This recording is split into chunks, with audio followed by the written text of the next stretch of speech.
Hey y'all, welcome back to my channel. Want to come on a road trip with me?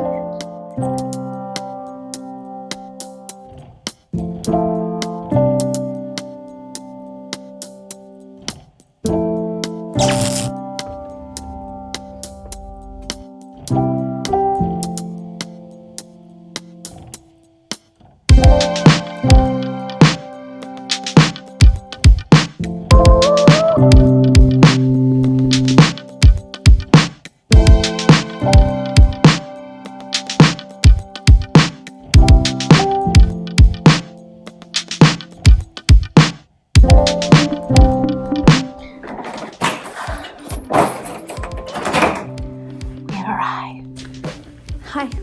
Oh, hi. I am in Kingston, Ontario, for the very first time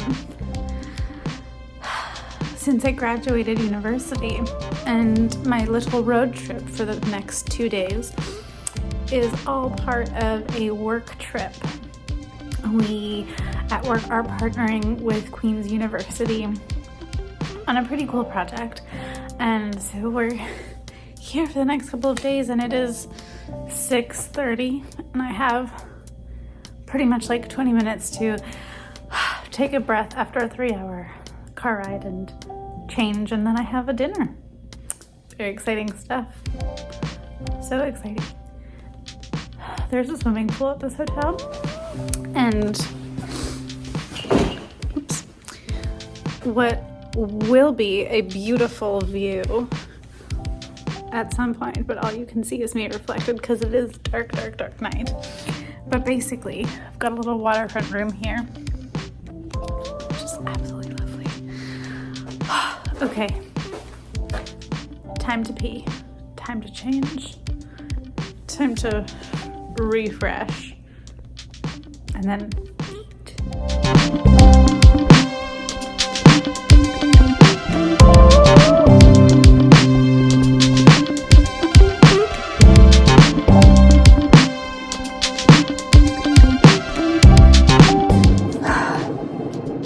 It's really weird being back in Kingston, and obviously it's nighttime right now, so it's kind of hard to see things, and I have this thing where my perception completely changes in the dark. I don't know if that's normal, but we were driving through, and I guess it's been like 11 years since I was here, so you know, everything changes. Things are bound to change in that kind of span of time. But it was really disorienting because I was expecting to recognize so much more about this city, and I just wasn't recognizing anything. But then all of a sudden we drove down this one street, and I was just hit with this like visceral familiarity. It's just funny how things work out like that,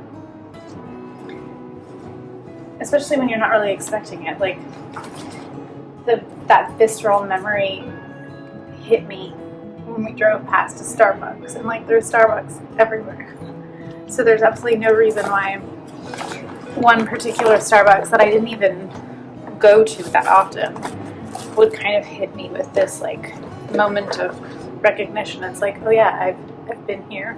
This was my home for 3 years of my early 20s. It's crazy. Okay, we got tights, sweater dress. It's time to go get changed and like find my hairbrush and fix this. Fix my tired self. I'm really excited to see out this window in the daylight and just kind of get a glance at the waterfront.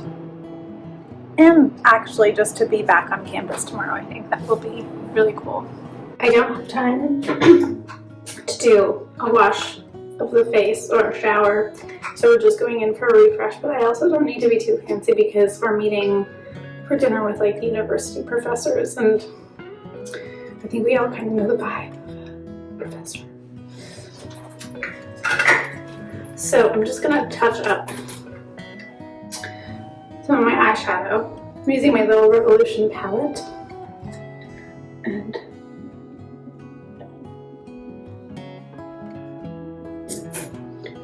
And I'm just on the upper lid, I'm going in with this like shiny rose shade.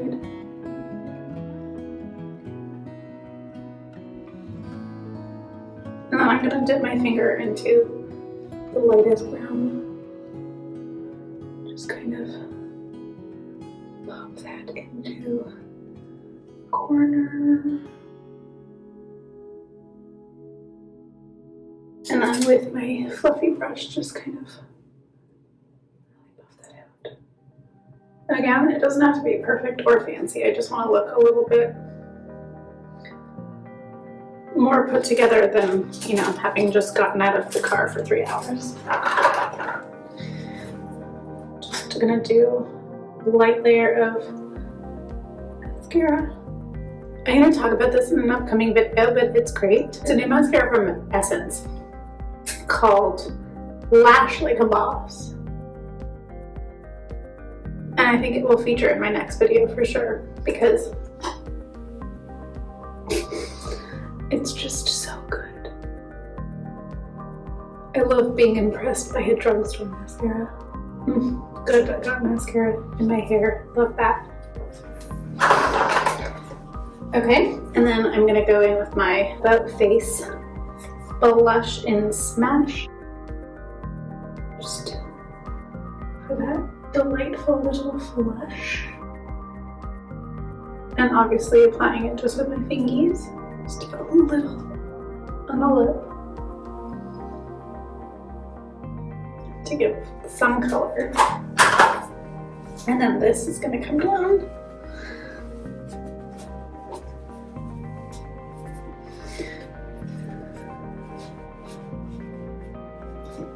And that just kind of boosted my waves a little. I found my hairbrush. Give the bangs a bit of a floof. That's as good as it's gonna get. I'm not mad about this, truly. I think I look cute. Yes. Alright, classic mirror selfie outfit pick. It is what it is. It's very boring. But I'm comfortable. That's what's important. Comfort. And I have like 7 minutes to spare, so I'm gonna head down.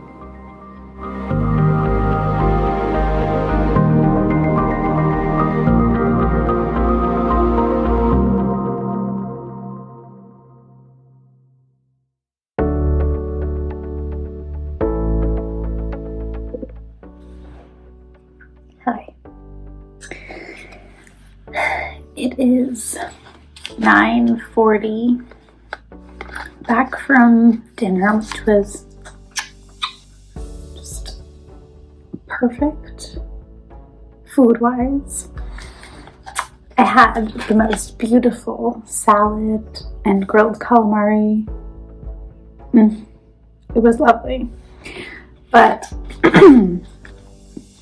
not to say that the dinner itself and like the company was not lovely as well, but it's quite interesting and often disorienting to be the youngest person by decades in a group of people over dinner, because inevitably conversations move towards, you know, academics, politics, socioeconomic issues, of which I like to think I'm quite well versed on for the most part, but being several decades younger than the majority of people at a dinner like that is quite interesting, because I have such a different worldview, and it's when the ideological differences of generations, I think, becomes most apparent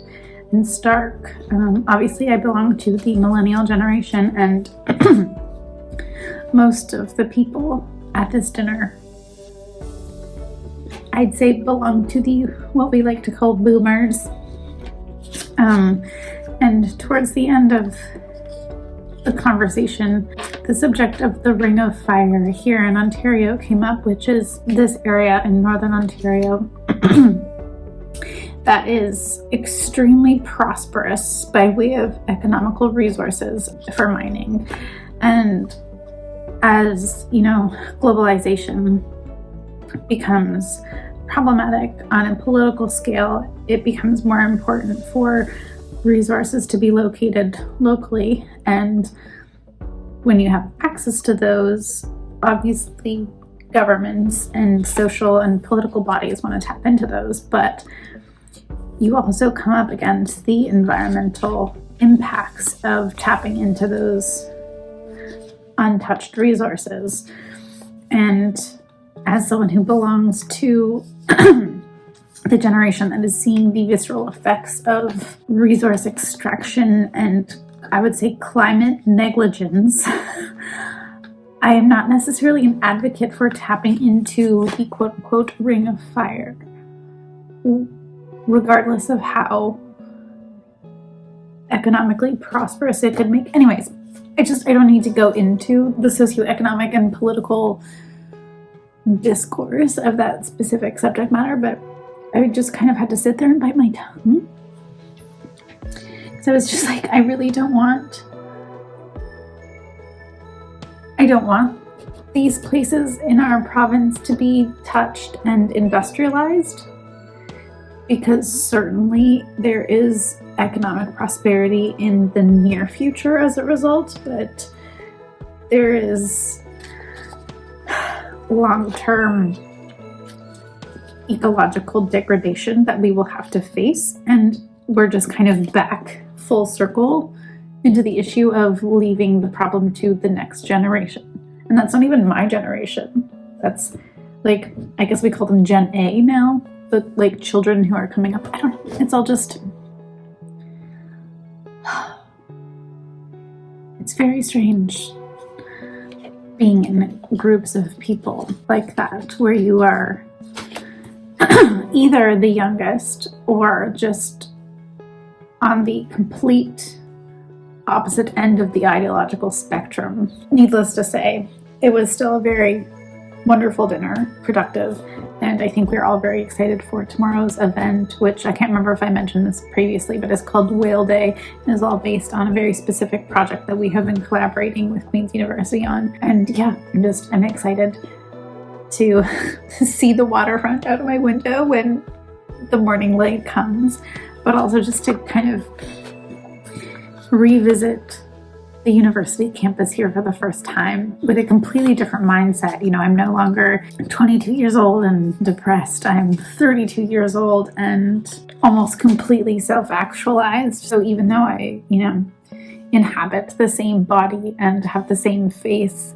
I am a completely different person than I was a decade ago. So it should be very interesting to kind of just put my feet back down on the cobblestones of Queen's University campus. And as I was mentioning to a few of the folks at dinner tonight, this city and the university still feature so heavily in my dreams as like a physical location. So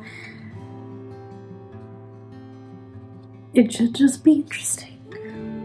And I think I'm gonna just start to wind down. I've got my book. I think I'm gonna grab a shower, nice long hot shower, and just kind of settle in for the evening. I think so.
Good morning. I'm outside with this absolutely beautiful view. It's spooky and moody, and I just really miss being by water. I'm taking a little stroll down here before I have my annual performance review, and then we begin whale day. It's all very exciting, but I'm also just like loving this.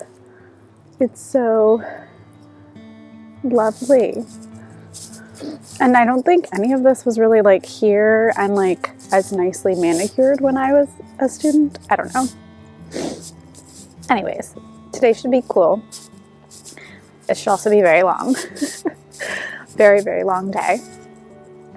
But I'm looking forward to it.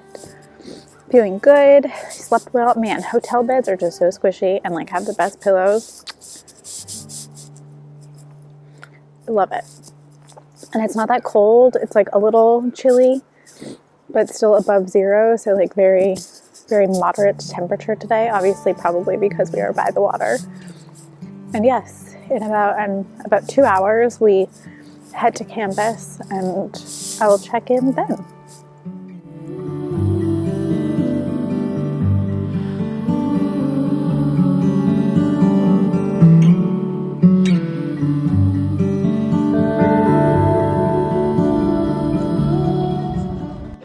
Students, enter my classes, and I think they have a lot of hope. They want to change things. They want to problem solve.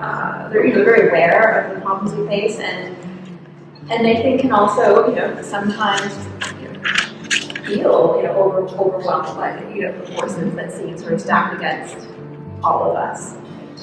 There's the magnitude of things like the climate crisis, ecological debris that's marking this generation. So. How do we inspire hope in our teaching, equip students with purpose, not only focus on the problems. So I think we have opportunities within, higher education to foster this idea that I like came across recently called critical hope. And this is an idea that I attended a webinar recently by Kari Green, who also wrote a book by this name. And she describes critical hope as this entanglement between critical awareness of the problem and the spark of spirit that things will get better. So I really like this notion, and I think there's a lot of opportunities for us to do this in higher education. It's not just hope that's naive or salvationist. It's really grounded in action. It's political. It's rooted in justice. And I think we have a unique opportunity to do this. We have in many ways some of the kind of intellectual sort of tools to introduce students to the theory, the conceptual complexity of running into problems. I can also build opportunities and a commitment to action that can really foster this sort of critical hope. And I think starting locally in communities is a good way of doing this on our campus, in our local regions is kind of starting points for action and building this.